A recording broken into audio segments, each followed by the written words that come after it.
4th verse. Yeah అందరు తీయండి. లేవి కాండము 23 4వ వచనం తీయండి అందరు. ఇది యెహోవా నియమ కాలంలో నియమించిన కాలమును బట్టి మీరు చాటింపవలసిన పరిశుద్ధ సంఘము నియమమిది. మొదట నెల 14వ దినమున సాయంకాలం వరకు యెహోవా పస్కా పండుగ జరుగును. ఇది రిఫరెన్స్ రాసుకోండి.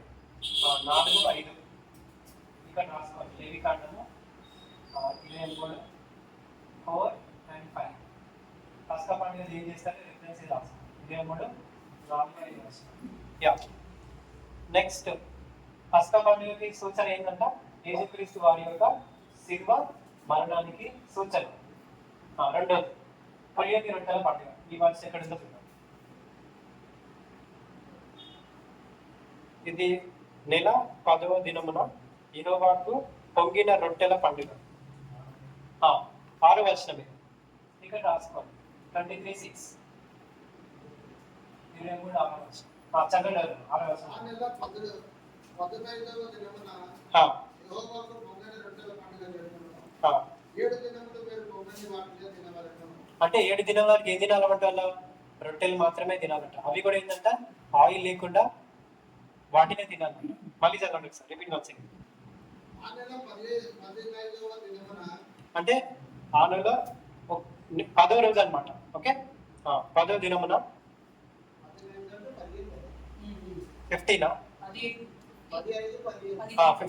అంటే ఆ నెలలో 15వ తారీఖు అనమాట. ఆ నెల 15వ దినమున యెహోవాకు 7 దినములు మీరు పొంగిన తినవలెను. సో 7 days వీళ్ళకి ఏంటంట ఆ రొట్టెలు మనలాగా సన్నగా ఉండవు, బర్గర్ లాగా ఇంతలా ఉంటాయి అనమాట. ఆ రొట్టెలు తినేవారు. ఓకే యా నెక్స్ట్ ప్రథమ ఫలముల పండుగ. ఇది చూడండి వాట్స్ ఎక్కడ ప్రథమ 17 తీయండి. 17 వచనం తీయండి. 23:17 కొంచెం గట్టి చదవండి. Read loudly. మీరు మీ నివాసములలో నుండి తూములో 2 మందులు పిండిగల 2 రొట్టెలను అల్లాడించి అర్పణంగా తేవాలెను. అంటే దేవుని సంఘానికి ఎలా తేవాలంట? రొట్టెల్ని సమర్పణగా తేవాలంట. ఓకే రాసుకోండి. ఇక్కడ ఎన్నో వర్షం 23:17 రాసుకోండి. లేవి కాండం 23:17 డిఫరెన్స్. దీనికి సూచన ఏంటంట? ప్రథమ ఫలముల పండుగ. దీనికి సూచన పునరుద్ధానం అంటే రిజరెక్షన్, అంటే ఎత్తబడుట, క్రీస్తు ఎత్తబడుట. ఓకే నెక్స్ట్ పంట పెంతెకొస్తు పండుగ.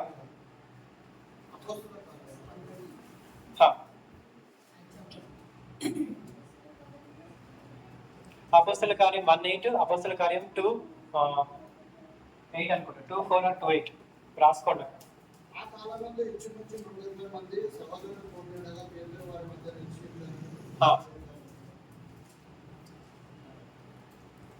చదవండి. నేను చదువుతాను.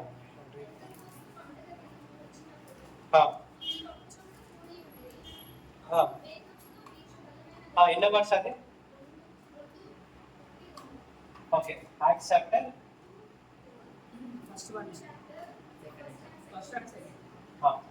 ఇది రాసుకోండి. 1 and 2. పెంతెకొస్తు పండుగ ఎందుకు చేస్తారంట? సంఘముపై పరిశుద్ధాత్మ వచ్చిందన్నమాట. ఓకేనా ఇప్పుడు బోరల ధ్వని పండుగ. ఇది లేవి కాండంలోనే ఉంటుంది. చూడండి, కండబోర ఊదినప్పుడు ఏం జరుగుతుంది? సంఘం ఎత్తబడుతుంది. లాస్ట్ ట్రంపెట్ అంటారు ఇంగ్లీష్లో.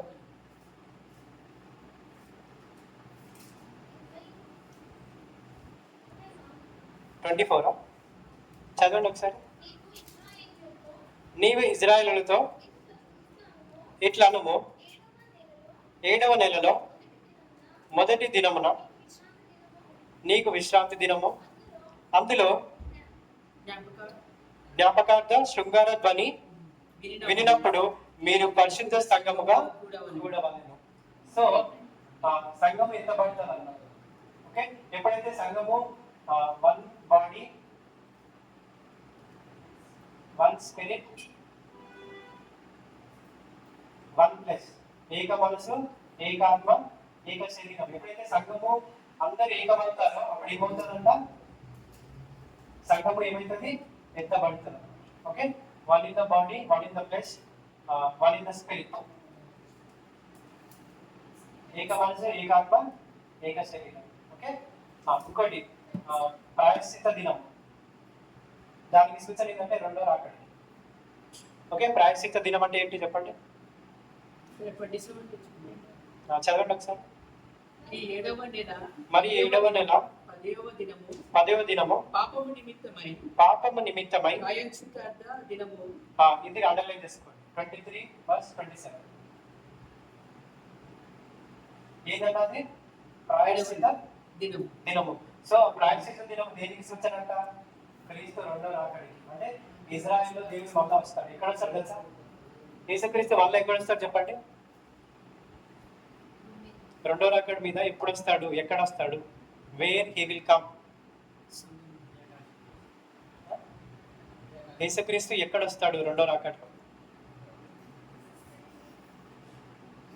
ఒలీవ కొండ మీద, ఇజ్రాయెల్ మీద వస్తాడు. ఎందుకంటే ఈ భూమికి సెంటర్ ఎక్కడ తెలుసా? ఇజ్రాయెల్. ఈ భూలోకానికి మొత్తం సెంటర్ ఎక్కడ? ఇజ్రాయెల్. సో ఒలీవ కొండ మీద మళ్ళా ఆయన పాదము. ఓకే, నేను చెప్తే ఏం మర్చిపోయాడు?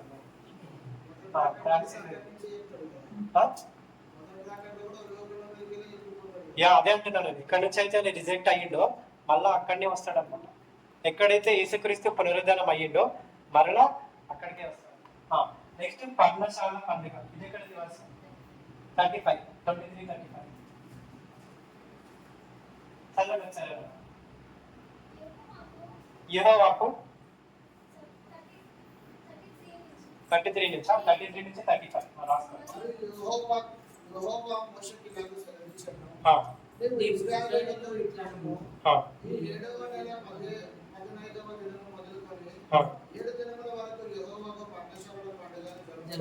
జరుపుకోలేదు. అందులో అర్థమైందా? సండే రోజు మీరు ఏదైనా పని చేస్తున్నారంటే ఎవరికి అగేన్స్ట్ గా పని చేస్తున్నారు?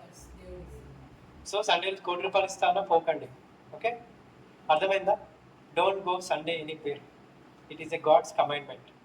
ఓకే, నేను అందుకే ఎవరైనా నాకు వాక్యం చెప్పడానికి పిలిచారు, అదే రోజు ఫంక్షన్ ఉందనుకో, నేను ఫంక్షన్ ఎంచుకోను. I will choose to serve the God. నేను దేవుని వెంబడించడానికి ఇష్టపడతా, కానీ I will never go my personal things. Okay, మీరు కూడా ఇదే అవాయిడ్ చేసుకోండి. ఓకేనా? చాలా కంటిన్యూ చేయండి. 7 దినములు మీరు యెహోవాకు హోమము చేయవలెను. 8వ దినమున మీరు పరిశుద్ధ సంఘంతో కూడి యెహోవాకు హోమార్పణ చేయవలెను. 7 దినములు ఏం చేయాలంట? హోమం చేయాలంట. అంటే నీ యొక్క ప్రార్థన ధూపం ఎక్కడికి వెళ్ళాలా? కృపా సింహాసనం వద్దకు వెళ్ళాలి. అప్పటి వరకు చేస్తూనే ఉండాలంట, ధూపం వేస్తూనే ఉండాలంట. జకరియా ఎన్ని సంవత్సరాలు చేసింది చెప్పండి? బాప్తిసం ఇచ్చి యోహాను వాళ్ళ ఫాదర్ ఎన్ని సంవత్సరాలు ధూపం వేసిండు?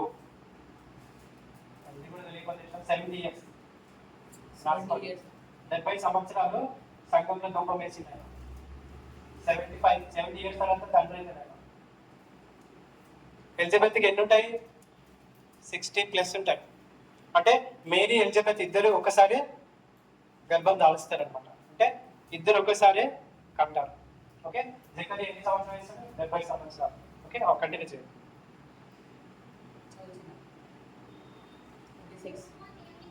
యెహోవా నియమించిన విశ్రాంత దినము కాకయు మీరు